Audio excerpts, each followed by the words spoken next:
الحمد للہ رب العالمین والصلاة والسلام علی رسولہ الکریم اما بعد فاعوذ باللہ من الشیطان الرجیم بسم اللہ الرحمن الرحیم وَلَقَدْ خَلَقْنَاكُمْ ثُمَّ صَوَّرْنَاكُمْ ثُمَّ قُلْنَا لِلْمَلَائِكَةِ اسْجُدُوا لِآدَمَ فَسَجَدُوا إِلَّا إِبْلِيسَ لم یکن من الساجدین صدق اللہ العظیم فجاء محمد سراج منیرا فصلوا علیہ کثیرا کثیرا۔ سورۃ الاعراف آیت نمبر 11۔ ارشاد باری تعالیٰ ہے وَلَقَدْ خَلَقْنَاكُمْ، اور تحقیق ہم نے ہی تمہیں پیدا کیا ہے۔ یہ اول تخلیق کا تذکرہ ہے۔ ثم صورناکم، پھر تمہاری شکل بنائی۔ ثم قلنا للملائکۃ اسجدوا لآدم، پھر فرشتوں کو حکم دیا کہ آدم کو سجدہ کرو۔ فسجدوا، تو سب نے سجدہ کیا۔ الا ابلیس، مگر ابلیس نے نہیں کیا۔ لم یکن من الساجدین، اور وہ سجدہ کرنے والوں میں شامل نہیں ہوا۔ اس کا ترجمہ ہے، تفسیر اس کی یہ ہے کہ پچھلی آیت کے اندر گزرا کہ اللہ تبارک تعالیٰ نے فرمایا کہ ہم نے تمہیں زمین میں وَلَقَدْ مَكَّنَّاكُمْ فِي الْأَرْضِ، کہ ہم نے تمہیں زمین میں ٹھکانہ بنا کر دیا، زمین میں مقیم کیا، زمین میں تمہیں سردار بنایا، اور پھر جو کچھ ہے وہ زمین میں تمہارے لیے پیدا کیا۔ تم اس زمین پر سردار ہو، خلیفہ ہو، تم اس تمام مخلوقات پر دسترس دی، لیکن ایک مخلوقات میں سے ایک ایسا ہے جس نے تمہاری حکومت کو اور سرداری کو قبول نہیں کیا۔ وہ کون ہے؟ ابلیس۔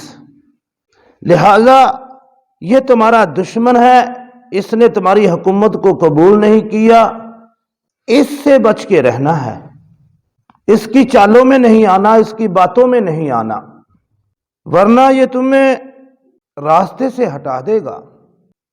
تو اللہ نے اسی چیز کا یہاں تذکرہ کیا ہے کہ وہ کون ہے جس نے تمہاری سرداری کو قبول نہیں کیا۔ تو اللہ نے فرمایا وَلَقَدْ خَلَقْنَاكُمْ، تحقیق جب ہم نے تمہیں پیدا کیا، ہم نے تمہیں پیدا کیا، ہم ہی تمہیں پیدا کرنے والے ہیں۔ کون ہے خالق حقیقی؟ اللہ۔ اور پہلی جو تخلیق ہوئی ہے انسان کی وہ مٹی سے ہوئی ہے۔ حضرت آدم علیہ السلام کو مٹی سے بنایا اور پھر اس کے اندر اپنی روح پھونکی۔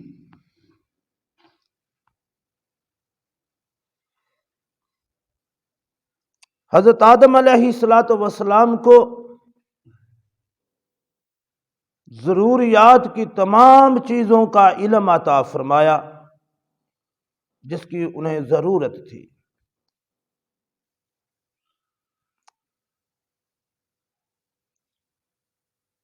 تو اللہ فرماتے ہیں تمہیں پیدا کیا، پھر تمہیں شکل و صورت دی، تمہاری شکل و صورت بنائی ہے۔ جب یہ سب کچھ ہو چکا تو ثم قلنا للملائکۃ اسجدوا لآدم، تو ہم نے فرشتوں سے کہا کہ تم سب کے سب سجدہ کرو آدم کو۔ اور یہ سجدہ عبادت نہیں، یہ سجدہ عبادت کا حکم نہیں ہوا، یہ سجدہ تعظیمی کا حکم ہوا۔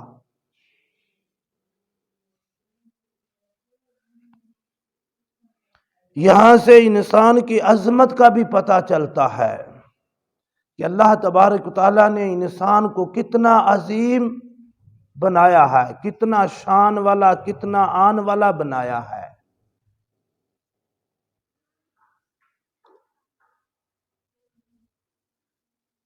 اب انسان کی ذمہ داری ہے کہ وہ اپنی شان کو، اپنے مقام کو، اپنے مرتبے کو برقرار رکھے۔ شیطان کے پیچھے چلے گا تو وہ اس کو اس مقام و مرتبے سے گرا دے گا۔ تو حضرت آدم کو جب پیدا کیا، شکل و صورت بنائی، تو فرشتوں کو حکم ہوا کہ اسے سجدہ تعظیمی کرو،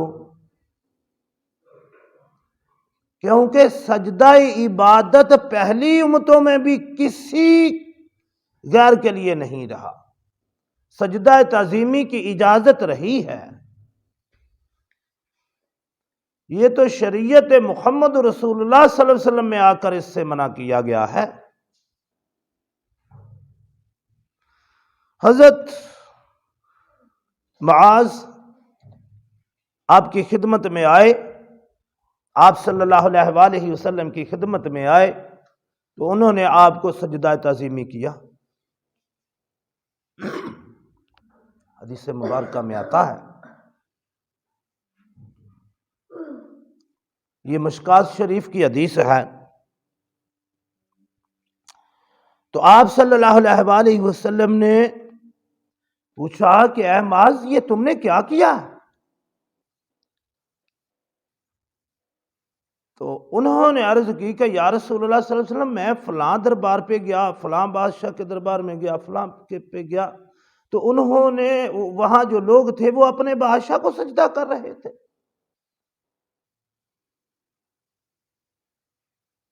تو لہذا میں نے یہ سمجھا کہ ہمارے نبی صلی اللہ علیہ وآلہ وسلم اس سے زیادہ حقدار ہیں، میں نے تو آپ کے احترام میں اور تعظیم میں یہ کیا ہے۔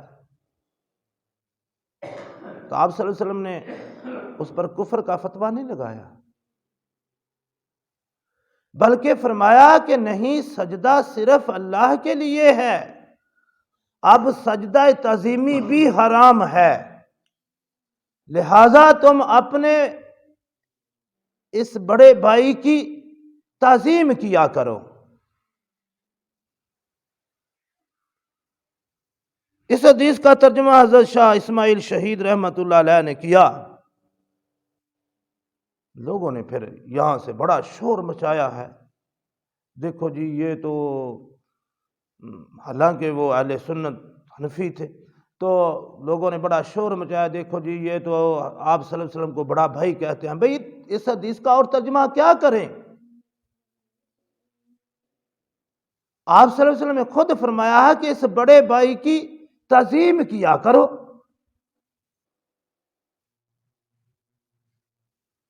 تو اس کا کوئی ترجمہ کرے گا، کیا کرے گا؟ نبی اکرم صلی اللہ علیہ وسلم نے خود بولا ہے۔ تو یہاں سے انہوں نے، کچھ لوگوں نے نکالا مسئلہ جن کا مقصد ہی بس لوگوں کو پیچھے لگانا اور پیسے بٹورنا اور دین کو بیچنا ہے۔ یہ دین کے ڈاکوؤں نے ایسا پھر شور مچایا، دیکھو جی یہ تو نبی اکرم صلی اللہ علیہ وسلم کو اپنا بڑا بھائی کہتے ہیں، اتنی تعظیم کرو، اتنا احترام کرو جتنا بڑے بھائی کا ہے۔ پھر کفر کے فتوے چلے اور پتہ نہیں کیا کیا کچھ آج تک ہو رہا ہے۔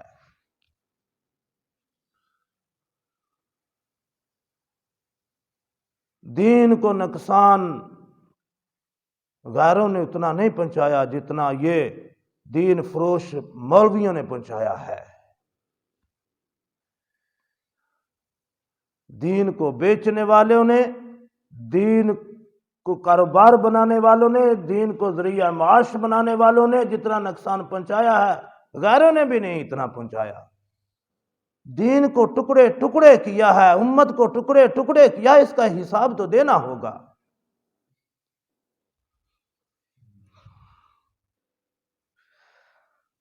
تو یہ سجدہ تعظیمی تھا، ہماری شریعت میں یہ بھی حرام ہو گیا، یہ بھی منع ہو گیا کہ کسی کو سجدہ تعظیمی بھی نہیں کر سکتے، پہلی امتوں میں سجدہ تعظیمی تھا، حضرت یوسف کا بھی تذکر آتا ہے،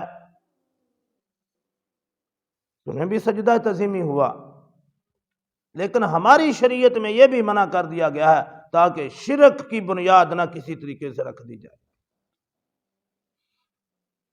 تو یہ جو فرشتوں نے سجدہ آدم کو کیا تھا یہ بھی سجدہ تعظیمی تھا، سجدہ عبادت نہیں تھا۔ اس کے اوپر بھی بڑی لے دے ہو رہی ہے۔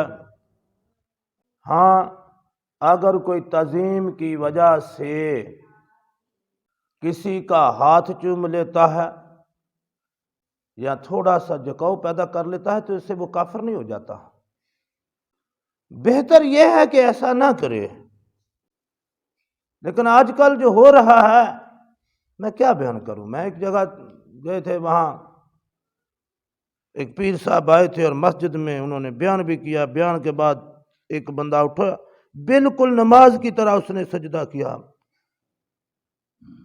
پیر کے پاؤں کے اوپر۔ یہ حرام ہے۔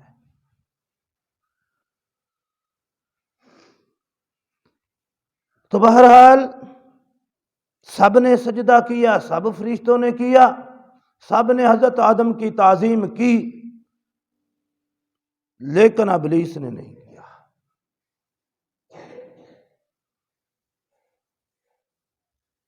تو اللہ یہ بات سمجھانا چاہ رہے ہیں کہ دیکھو سب نے تمہاری سرداری قبول کی ہے، لیکن ایک بندہ ایسا ہے جس نے تمہاری حکومت قبول نہیں کی، تمہاری سرداری قبول نہیں کی، اور وہ کون ہے؟ ابلیس۔ یہ تمہارا دشمن ہے، اسے تم سے کھار ہے، یہ تمہیں راستے سے بھٹکائے گا، اس سے تم نے بچ کے رہنا ہے۔ اور یہ آگے قصہ جو چل رہا ہے یہ سارا یہی قصہ چلے گا۔ پیچھے بھی یہ سورہ بقرہ میں بھی گزرا ہے، تھوڑا سا وہاں بھی بیان ہوا تھا، تو یہاں بھی آئے گا، تو جو چیزیں ہیں وہ رہ گئی تھی وہ یہاں بیان کر دیں گے۔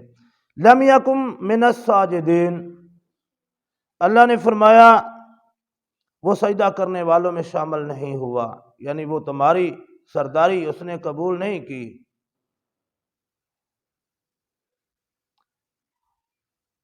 اصل میں